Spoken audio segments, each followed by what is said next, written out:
Como ser jovem por mais tempo? Qual que é o segredo da tão sonhada longevidade? No Bem na Pauta de hoje, a gente tenta encontrar as respostas para essas perguntas com a ajuda de um profissional que há mais de 2 décadas promove a saúde para as pessoas com mais de 40 e 50 anos. Caso você não me conheça, prazer, eu sou Luísa Meinardes, repórter aqui do Bem Paraná. Quem opera pra gente é o Evandro Soares e a coordenação do estúdio é da Josiane Ritz. Último lembrete antes da gente começar a nossa conversa é sobre o episódio anterior. Lembrando que a gente conversou com o Sérgio Medeiros da Curitiba Honesta. Sabe esses festivais de comida? O Festival da Carne de Onça, Festival do Pão com Bolinho, da Parmegiana? Então, o Sérgio é um dos responsáveis por esses eventos que são tão queridinhos. Então, se você tiver interesse no assunto, dá uma olhada lá que a conversa vale a pena. Então, para o episódio de hoje, eu tenho a honra de receber o profissional de educação física, professor universitário, palestrante e youtuber da longevidade, Aurélio Alfieri. Seja muito bem-vindo. Muito obrigado pelo convite. Imagina, a gente quer conhecer você, então eu vou começar com uma pergunta bem básica, só pra gente entender de onde vem o Aurélio. Você é daqui de Curitiba mesmo, nascido, criado? Eu sou natural de Santa Mariana, no interior do estado, perto de Cornélio Procópio, uma cidade bem pequenininha. Mas quem sabe um dia eu consigo o título de cidadão curitibano. Ah, eu acho que sim. Esse Curitiba é meu sonho. acolhe muito bem as pessoas que vêm de fora. Como que você veio parar aqui? Foi realmente por conta da sua profissão ou foi por outros motivos? Os meus pais vieram para Curitiba quando eu era pequeno. Né? Uhum. Eu gosto, honro, né, a minha cidade, Santa Mariana, mas Curitiba me acolheu muito bem e eu amo essa cidade. Ah, bom saber, bom saber. Eu gosto da cidade aqui também, né? Senão não estaria por aqui. Que legal. Então, primeiro, pra gente começar no assunto do exercício físico, da saúde, você sempre foi uma pessoa ativa, Aurélio? Eu sempre fui ativo, mas por curiosidade, eu sempre fui muito mal na educação física na escola. Não acredito. Eu era um dos piores alunos, inclusive na educação física. Não Olha só acredito. que curiosidade, né? Eu ia muito mal em atividades com bola. E todas as atividades na escola são com bola. Sim. Futebol, vôlei, basquete, handebol. E eu fico me perguntando por que só tem atividades com bola? E como eu não tinha outras alternativas, logo no início, eu passava muita vergonha. Eu sempre era o último a ser escolhido no futebol e eu levava até atestado para não fazer educação física de tanta vergonha que eu tinha. Caramba! E eu comecei a me encontrar quando eu comecei a praticar judô, porque no judô não tinha bola. E aí eu consegui me destacar nesse esporte. E aí, quando eu vi o meu professor de judô, eu falei assim, o meu sonho é ser professor de judô. Eu entrei na faculdade com esse objetivo, porque o judô me trouxe disciplina, me trouxe uma saúde física muito melhor, e aí eu percebi que eu tinha essa vocação de ensinar outras crianças, outros adolescentes a ajudar, a melhorar a disciplina, a saúde, principalmente quem não gostava de bola. Sim. Agora, logo que eu me formei, eu fui seduzido pelas minhas alunas nas academias, porque quando eu dava aula para crianças, as crianças corriam, fugiam, gritavam, choravam. E quando eu ia dar aula na academia, para o público com mais de 40, mais de 50, mais de 60, mais de 70, elas me seduziam. Elas traziam um bolinho de cenoura com cobertura. Quando eu passava um exercício, elas agradeciam. Elas vinham relatando que tinham melhoras na saúde, na postura, diminuíam as dores, enquanto as crianças ficavam gritando, chorando e correndo de um lado para o outro. Então, foi muito rápido. Logo durante a faculdade, mesmo durante o estágio, eu decidi que o meu caminho era na academia, dando aula para esse público com mais de 40 e mais de 50. Foi um match ali mesmo, né? Só uma curiosidade sobre o judô. Com quantos anos que você começou? Eu comecei com 6 ou 7 anos de idade. Ah, legal. Porque realmente teve uma época no Brasil em que o judô foi uma onda, né? Foi mais ou menos por ali, principalmente por causa dos nossos atletas, Olimpíadas. Principalmente por conta do meu xará, o Aurélio Miguel. Ok. O Aurélio Miguel, eu tive o prazer de conhecê-lo, né, pessoalmente, e eu acredito que por conta dele e da mesma forma que a gente começou a se interessar mais pela Fórmula 1 quando tinha o Ayrton Senna. Sim, né? Sim. No judô foi por conta do Aurélio Miguel. O Aurélio Miguel foi um dos maiores incentivos nesse esporte no Brasil, e aí ele se popularizou principalmente nas escolas. Uhum. E você pratica até hoje? Eu me aposentei aos 18 anos. Olha, existe isso! Me aposentei aos 18 anos. Quando eu entrei na faculdade, logo comecei a me interessar Sim. por esse público, eu acabei me afastando um pouquinho do judô, né? Mas eu sinto falta Sim. ainda, porque é uma prática que desenvolve muito a disciplina, a convivência e também a qualidade de vida. Sim, faz parte da tua história, né? Faz parte da história. Que legal. E você falou um pouquinho sobre educação física. Eu queria perguntar se em algum momento você tinha dúvida do que seguir na faculdade, naquele momento do vestibular mesmo, quando você vai escrever ali qual curso você vai prestar, ou se não era dúvida nenhuma. Nossa, essa pergunta é muito boa. Inclusive, o pessoal que está assistindo ali não sabe dessa história, né? Opa! Quando eu fiz a inscrição para o vestibular, eu não tinha terminado o ensino médio. Ah, E eu fiz esse vestibular para treinar, sabe quando se faz pra importante, treinar? não, é super importante. Eu passei na frente de uma faculdade, olhei, eu falei assim, eu vou fazer o teste aqui, né? Na hora de fazer a inscrição, eles perguntaram assim, qual que é a que você quer colocar a segunda opção, né? Eu falei, eu quero fazer educação física de manhã. Não, mas você tem que colocar uma outra opção. Pode pôr educação física à tarde, fisioterapia, farmácia, qualquer outra coisa. Eu falei, eu quero educação física de manhã. Mas por que de manhã? Eu falei, porque de manhã eu penso melhor, de manhã eu consigo raciocinar melhor. Eu quero educação física de manhã. Ela falou, mas você tem que colocar outra opção. Eu falei, eu não quero jogar na loteria, eu quero fazer educação física de manhã. Outra coisa não me serve. E daí eu passei em primeiro lugar, Ah, que legal. só que eu não podia fazer porque eu não tinha terminado ainda o ensino médio. Mas daí, nessa época, tinha um tal de supletivo. E nessa época, podia fazer supletivo com menos de 18 anos. E eu descobri que dava para fazer o ensino médio em uma semana. Meu Deus. Eu consegui fazer todas as provas, consegui concluir o ensino médio e fiz aniversário de 16 anos na faculdade. Que legal. E, pois é, Determinado. hoje não pode mais, né? Não. Mas eu queria tanto fazer educação física de manhã que eu consegui adiantar todo o processo. Com 21 anos, eu já estava concluindo a pós-graduação. Caramba. Nossa, você tava atrás de um objetivo e foi Porque eu de descobri cara. que para receber o diploma da pós-graduação, precisava ser formado. Aham, Para receber o diploma, não para começar. sim. Eu podia cursar a pós-graduação e não receber o diploma, Uhum. mas aí eu consegui entrar na pós-graduação durante a faculdade. Então, com 21 anos, eu já estava com o diploma de pós-graduação. Então, eu dei uma Legal. adiantada na carreira. Por isso que eu tenho 2 décadas de experiência. Sou novinho ainda.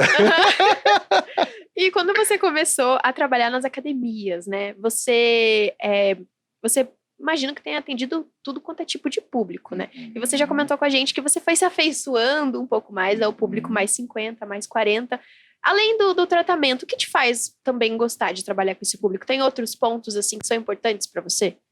Porque, normalmente, esse público, ele não vem porque o pai mandou, É verdade.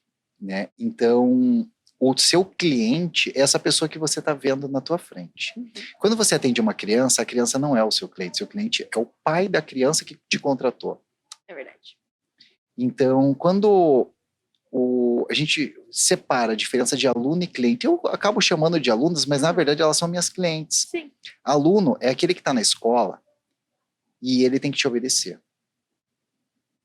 Porque quem é o cliente é o pai dele, ele é o aluno. Uhum. Então, quando eu comecei a atender na academia, as minhas alunas, elas também eram as clientes, Sim. porque elas que me contratavam, como eu comecei a atender como personal trainer, comecei a atender de maneira particular, elas também podiam me demitir.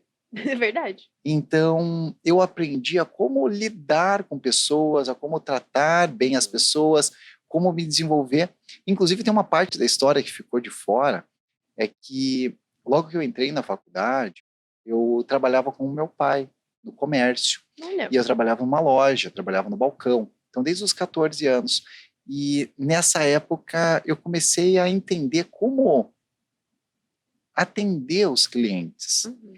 E daí eu percebia que tinha várias pessoas que tratavam os alunos, e até faço uma comparação, minha esposa, ela vai brigar comigo, né? Não mostrem para ela, porque ela é médica. Então eu falo assim que existem o paciente, o cliente e o aluno. O paciente é aquele que tem que ter paciência, porque ele vai para uma consulta e a consulta demora. Às vezes não por culpa do médico, obviamente, mas enfim, Sim. ele tem que ter paciência para ser atendido. Quem já foi no hospital sabe o que eu estou falando. Daí existe o aluno. O aluno é aquele que ele está lá para te obedecer e ele não manda nada. Né? Ou não deveria mandar, né? Hoje em dia eles mandam. E daí tem o cliente. Eu comecei a tratar os meus alunos como cliente. E eu comecei a me desenvolver muito bem. Por quê? Eu tinha que entregar aquilo que ele precisava e tinha que ser bom e gostoso para ele. Aquele ambiente da academia não podia ser aversivo. E eu não podia ficar só passando a mão na cabeça, porque o exercício tem que cansar. Sim. Então, eu procurava maneiras de deixar esse exercício mais divertido. E também eu tinha que apresentar o resultado. Se ele me contratou para emagrecer, tinha que emagrecer. Mas não podia ser tão chato, não podia ser tão sofrido. E daí, nessa adaptação, eu acredito que foi estruturando o sucesso da minha carreira. Porque eu entregava o resultado de maneira divertida. Eu acredito que essa foi uma grande chave aí do processo. Um diferencial mesmo, né? Sim. E quando a gente fala sobre um público mais 40, mais 50, quais que você diria que são as principais reclamações, assim? Peso, dores, falta de disposição? Você tem um top 3, assim, que acaba sendo o que sempre aparece nos seus alunos? São 2 pontos. O ponto que faz com que as alunas comecem a fazer o exercício. Quando eu falo alunas, porque a maior parte do meu público é feminino, sim, 95%. Tem o que atrai elas e tem o que segura elas para que elas renovem. São 2 coisas. A primeira queixa que faz com que elas entrem é a queixa da estética. Então, eu quero entrar naquela roupa que não me serve mais. Quando ela percebe que várias das minhas alunas conseguiram entrar na roupa que não servia mais, sim, ela fala assim, nossa, então também vai servir para mim. Né? Elas estão insatisfeitas com o seu próprio corpo. Muitas têm vergonha de aparecer nas fotos. Vai tirar foto, ela se esconde. Né? Tem vergonha, às vezes, de se olhar no espelho. Às vezes tem vergonha de se aparecer, né, pro próprio cônjuge. Enfim, tem várias situações delicadas ali. Principalmente está chegando no fim do ano, vai encontrar a família, sim, na praia, né? Isso mexe muito com elas. Mas o relato de renovação, né? Eu vou renovar por quê? Nossa, as minhas dores pararam. Teve uma que falou assim, as minhas dores pararam e eu parei de treinar também, as dores voltaram. Tem relação! Tem relação! E porque a dor, muita gente acaba se acostumando com ela. Sim. E ninguém pode se acostumar com dor nenhuma. E quando ela começa a se alongar, se exercitar, se movimentar mais, ela começa a sentir esse benefício. E a dor, ela traz também, junto com ela, a depressão, a ansiedade, a tristeza, a reclusão. Porque imagine uma pessoa que tem dor no joelho. Chega as amigas e fala assim, escuta, vamos fazer um passeio? Vamos fazer um passeio por Curitiba? Vamos fazer aquele tour lá no cemitério que está tendo? Agora ela lembra da dor no joelho e ela fala assim, eu não vou. E aí ela via todas as amigas indo e ela não vai. E essa reclusão em casa vai fazendo com que ela fique cada vez mais triste. Quando ela começa a se livrar dessas dores e começa a se reintegrar nas atividades sociais por conta disso, ela começa a se motivar e se inspirar. Então não é só a dor, sim, é tudo que vem em conjunto com esse processo. Bacana. E eu imagino que, né, você falou da estética, realmente é algo que motiva muito a começar, né? Eu queria te perguntar se nas suas aulas ou com as suas alunas, você ainda precisa enfrentar muito algumas crenças que não são tão verdadeiras. Por exemplo, receitas milagrosas. Eu vi uma receita de sei lá o quê. Porque realmente, quando a gente está preocupado com estética, quando a gente está desesperado por isso, a gente acaba encontrando ali soluções que não são as melhores. E você acaba enfrentando um pouco isso?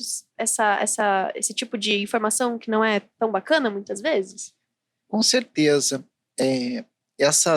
As crenças, elas são formadas por uma sequência de evidências.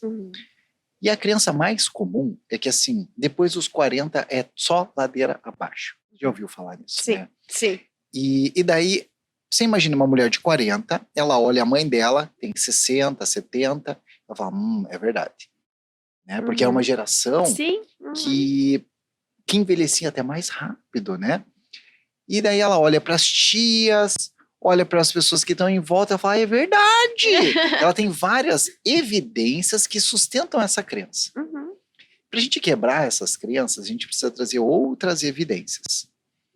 Então, evidências de pessoas com mais de 40, 50, 60 que conseguiram. Que eu chamo de alunas inspiradoras. Porque o caminho existe, o caminho saudável existe. Só que esse caminho está escuro.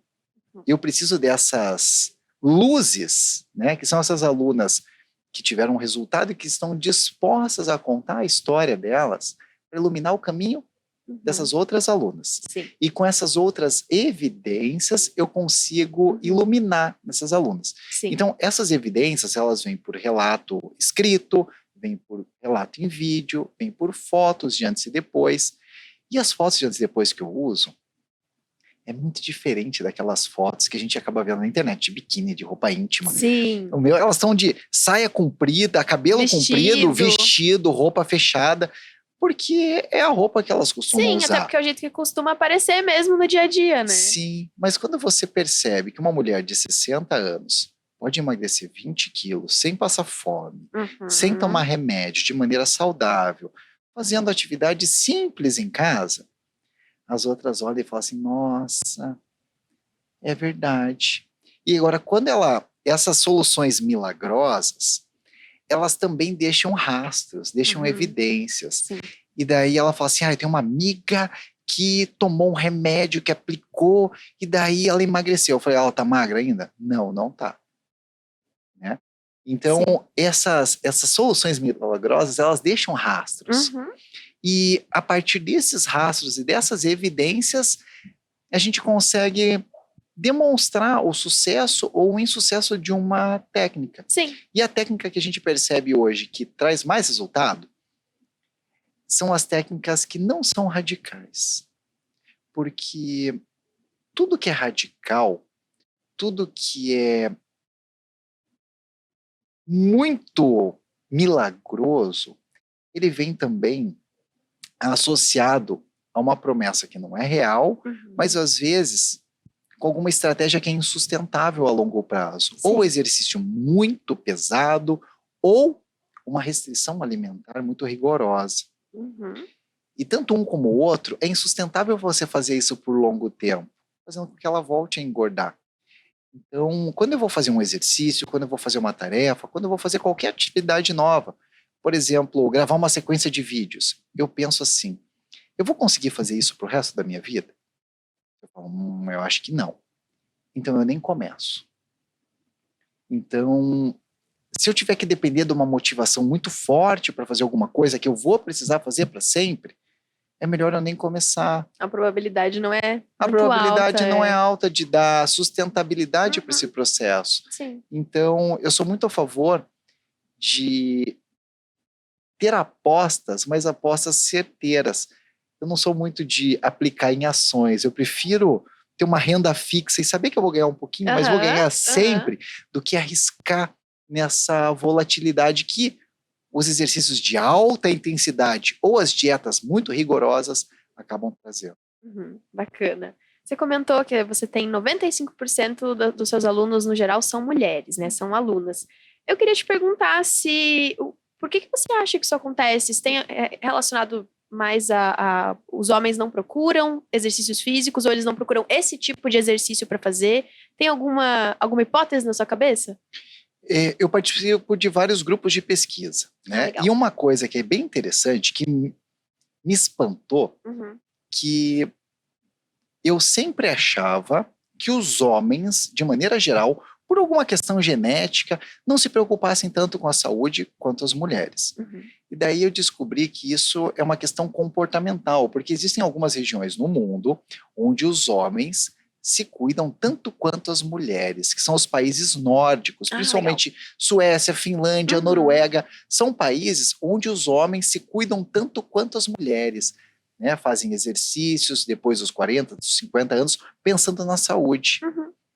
E em países latinos, é mais comum ver o homem desleixado com a própria saúde. Sim. E as mulheres mais preocupadas. Então, quando a gente fala de exercício para melhora da qualidade de vida e de saúde, a gente percebe mais as mulheres procurando isso. E também, eu acredito que a minha maneira de se comunicar, de alguma forma, atraiu mais as mulheres. Da mesma maneira que um grande comunicador recém-falecido, né, um dos maiores comunicadores da história, atraía bastante mulheres também para a audiência. Uhum. E em nenhum momento ele se posicionou como um locutor de rádio para mulheres. Sim. Né? E eu acredito que foi assim também. Sem querer, esse público feminino começou a surgir e daí eu abracei. Inclusive, eu tenho um outro xará que escreveu um dicionário, Aurélio, né? Que no dicionário está claro que se tem um homem, você tem que chamar de eles, né? Sim. E eu mudei essa estratégia. Então eu chamo de elas. Né? Elas. Porque a maioria é mulher. E daí eu combinei com as minhas alunas que quando tiver mais da metade homem, eu começo a chamar de eles. Né? Porque eu assumi, né, que eu sou professor do público feminino. Se tiver homens, serão todos bem-vindos. Sim. Mas o espaço é delas. Por enquanto é uma maioria esmagadora, né? Que legal. E se você pudesse falar com esses homens, dar um conselho, uma motivação para eles repensarem a sua saúde, teria algo que você diria? Com certeza, com certeza. Existe uma estatística e uma expectativa que todos nós vamos viver mais tempo. Uhum, até quem não cuida da saúde. Até quem não cuida da saúde vai viver mais tempo. Isso daí é quase uma praga, é quase uma sentença. Porque você que está assistindo vai viver mais. Por exemplo, eu tenho 2 avós que usam marca-passo há 30 anos. Nossa. Ou seja, as 2 eram para estarem mortas há 30 anos atrás. Você tem noção disso? Que pelo SUS colocaram um aparelhinho dentro que dá um choquinho no coração e faz com que elas continuem vivas. 30 anos a mais. Agora, você vai ter os seus últimos 10, 15, 20 ou 30 anos de vida numa cama, sentindo dor, sofrendo ou passeando, viajando, desfrutando da vida. Essa diferença de como serão os seus últimos anos de vida vai depender do que você faz hoje.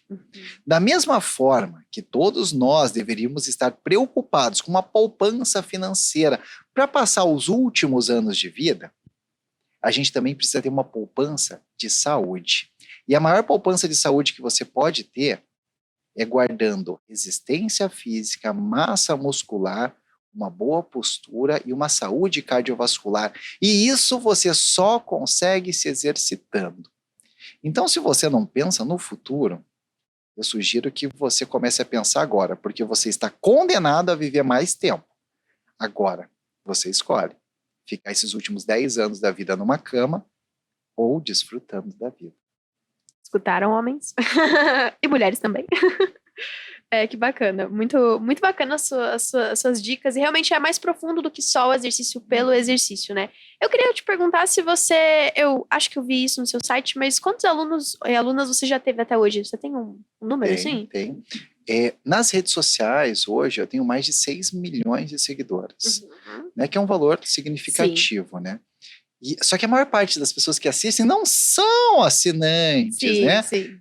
Não são seguidoras, porque a gente atinge mais de 7 milhões de pessoas todos os meses, Impacta realmente. Né? E, sim, só no YouTube, né? Sim. No Instagram, a gente passa de 70 milhões de visualizações. Caramba. É muita gente. É muita gente. A ponto de quase todos os dias vir uma pessoa na rua e falar assim, te vejo na internet. Que legal. Né? Ontem na feirinha, a boliviana da feirinha lá da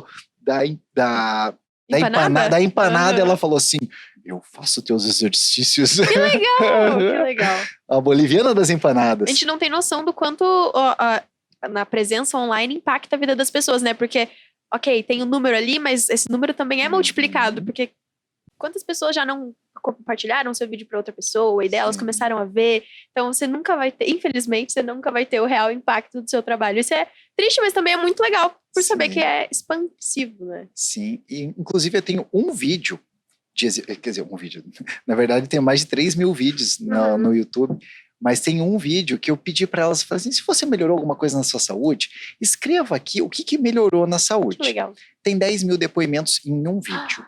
Uau! E nenhuma delas pagaram para fazer aqueles exercícios, né? Estão disponíveis gratuitamente. Mas aí, eu falei assim, se eu cobrar um valor que seja extremamente acessível, bem abaixo do valor de mercado, mas se eu conseguir dar mais atenção para elas, dar um suporte, dar orientação, dar aulas ao vivo, poder ajustar, poder passar uma dieta junto com uma nutricionista, foi aí que a gente criou a plataforma que hoje a gente chama de saúde diária, né? Que o objetivo principal é saúde. Nessa plataforma, a gente já atendeu mais de 50 mil alunas. Caramba, é muita gente. É muita gente.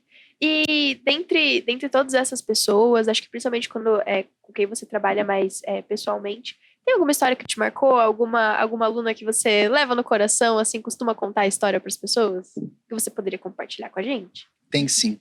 Tem uma aluna que... Essa história é uma história que me fez chorar. Ah, é? Né? Uma aluna que me fez chorar. O pai dela tinha me contratado, o pai dela que pagava, né? Tinha me contratado para ela emagrecer. E ela pesava 120 quilos. Tinha 20 anos de idade, mais ou menos. Nossa, e o pai dela que pagava. Pesava uns 120 quilos, mais ou menos. Talvez até um pouco mais.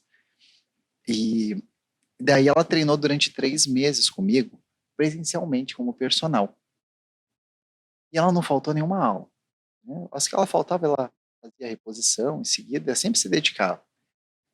E eu cobrava 3 meses adiantado. Cobrava 3 cheques, né? Porque tinha cheque, né? Você que é novo, você não sabe, cheque era um papel. Coloca assim, no Google, um papel que... Né? e daí eu cobrava 3 cheques adiantado, principalmente quando eu ia atender alguém que era muito sedentário, muito obeso, porque eu precisava de 3 meses para mostrar um resultado. Ela fez os 3 meses, eu pesei ela de novo. E ela continuava com o mesmo peso. E daí, ela trouxe um envelope com mais 3 cheques. Que o pai dela tinha mandado. E eu percebia que o pai dela pagava com muita dificuldade. E eu já cobrava bem caro. Quando eu atendia de maneira individual como personal trainer. Eu cobrava um dos maiores valores de Curitiba na época. Ela olhou, eu olhei para aquilo lá e falei assim, olha, você não seguiu as recomendações de alimentação, não seguiu as recomendações da nutricionista, eu acho que você não está se dedicando da maneira como você deveria estar se dedicando, e eu acho melhor você levar esses cheques para o teu pai e se matricular numa academia convencional, que vai ser 10% do valor que eu estou cobrando, e você vai ter o mesmo resultado. Essa menina começou a chorar, porque eu tinha a lista de espera de alunos para entrar. Então eu podia falar isso com tranquilidade. Eu falava assim, olha, não preciso, né? E eu sei que esse dinheiro vai fazer diferença para o teu pai, você não está se dedicando. Ela começou a chorar, eu não sabia o que fazer para conter o choro dela. De repente ela enxugou assim, puxou, olhou para mim, ela falou assim, eu nunca fiz exercício na minha vida, eu nunca comecei a treinar e continuei, eu nunca faltei com você. Eu treinei 3 meses, fiz exercício toda semana. Você acha que eu não melhorei nada? E você? Daí eu que comecei a chorar. Né? Eu falei, ela tem razão. Ela melhorou a disciplina, ela melhorou a força, ela melhorou a resistência muscular, ela melhorou várias coisas. Só faltava ela ajustar a alimentação. Foi ali que eu entendi o quanto o exercício pode fazer diferença na vida de alguém. E às vezes a gente está olhando só para a estética, e é importante, ela tinha que emagrecer sim, só que ela não vai conseguir ter todo o resultado em apenas 3 meses. Nesses 3 meses, ela desenvolveu a disciplina, ela saiu da inércia, ela entrou em movimento, que é o mais importante.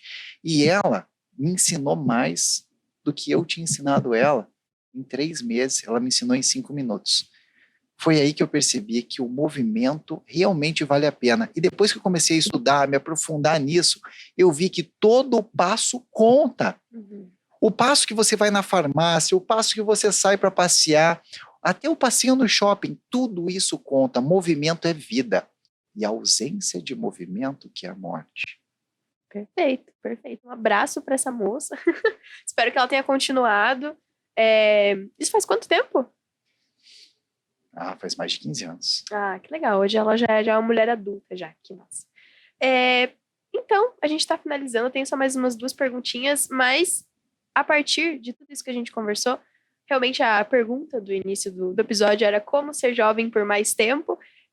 Eu sei que é uma resposta bem complexa, eu sei que você tem um livro sobre isso que realmente deve trazer a resposta de uma forma muito mais completa, mas eu queria saber de forma resumida se você tem essa resposta, pelo menos um ponto de partida para ela, sabe? Com certeza. Como eu falei, todo mundo está condenado a viver mais tempo. Então você vai ficar mais tempo aqui na Terra, né? Agora cabe a você envelhecer mais rápido ou mais devagar. Assim como tem carro velho e tem carro antigo, tem carro com 2 anos de uso que já é velho, né? Uhum. Se você pegar um carro e colocar ali para um motorista de Uber trabalhar 3 anos bem trabalhadinho, em 3 anos ele tá velho, né? Uhum. E quando a gente vai ali no Museu do Automóvel, ali no Parque Barigui, a gente encontra carros de 50, 60 anos que são antigos e tão lindos. Você olha para ele, você vê que ele é antigo, mas ele está em perfeitas condições. E o nosso corpo é da mesma forma. Se você deixar um carro parado na garagem e não usar, você vai dar a partida, ele nem vai funcionar. Se deixar 1 ano ali, ele vai estar emperrado. O nosso corpo é igualzinho. Se você usar demais ou usar de menos, ele vai envelhecer antes. Então, para você ser jovem por mais tempo, você tem que se permanecer em movimento. Mas tomar cuidado para não forçar demais o corpo. Nem com exercícios muito intensos, que geram dor, que machucam. E também evitar ficar muito tempo sentado, né? O tempo sentado e o tempo deitado é o que mais está fazendo com que as pessoas fiquem mais travadas. Então, o movimento é o segredo. E todo passo conta. Tanto é que existem várias pesquisas recentes publicadas em revistas como a Lancet, que é a principal revista científica do mundo, que analisou milhares de pessoas e perceberam que pessoas que dão mais de 5 ou 6 mil passos por dia, independente se é indo no mercado, pendurando roupa, seja como for, essas pessoas, elas diminuíam o risco de morte prematura em até 50%. Se tivesse um remédio hoje que diminuísse sua causa morte por todas as causas, diminuísse a morte por todas as causas, inclusive por câncer, infarto, por qualquer motivo. Se tivesse um remédio que diminuísse 50% o teu risco de morrer, por quanto poderia vender esse remédio? Iria valer ouro. E é só você dar 5 mil passos. Hoje, qualquer celular tem um aplicativo que conta os passos. E é muito comum você encontrar pessoas que não dão nem 1.000 passos por dia. E a gente tem que buscar pelo menos 6 mil passos.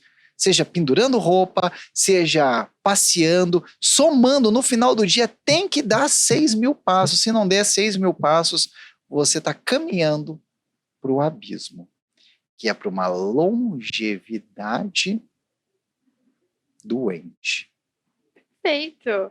A gente está chegando no final da nossa conversa e no final do ano, e uma das principais resoluções, né, que eu acho que muitas pessoas têm no início do ano é voltar a praticar exercício físico, né? Queria então pedir para que você pudesse compartilhar suas redes com o pessoal e também dar um conselho para aquelas pessoas que estão pensando em dar esse primeiro passo, essa primeira caminhada em 2025, de uma vez por todas para se manter em movimento. Claro, para encontrar é muito fácil. Eu dei aqui 2 dicas para eles conseguirem memorizar o meu nome. Um é o Aurélio Miguel, o outro é o dicionário Aurélio. Então é só digitar Aurélio em qualquer rede social, Aurélio exercício, que você já vai encontrar. Então, eu deixei aqui 2 chaves para memorização, para facilitar a vida de quem está assistindo. Pode pesquisar Aurélio ou Aurélio Alfieri, que é o meu sobrenome. YouTube, Instagram, Tudo. Legal. Legal. Muito obrigada pela sua disponibilidade, pela sua participação. A gente nunca cansa de falar sobre saúde aqui, então a gente agradece. Que bom, muito obrigado pelo convite. Sempre que precisar, estou à disposição. E muito obrigada a você também que assistiu até aqui. Não esquece de deixar um gostei, comentar quais outros assuntos ou pessoas que você acha interessante da gente trazer aqui para o Bem na Pauta. Segue o Bem Paraná nas redes sociais, @BemParaná, e eu te vejo num próximo episódio. Tchau, tchau!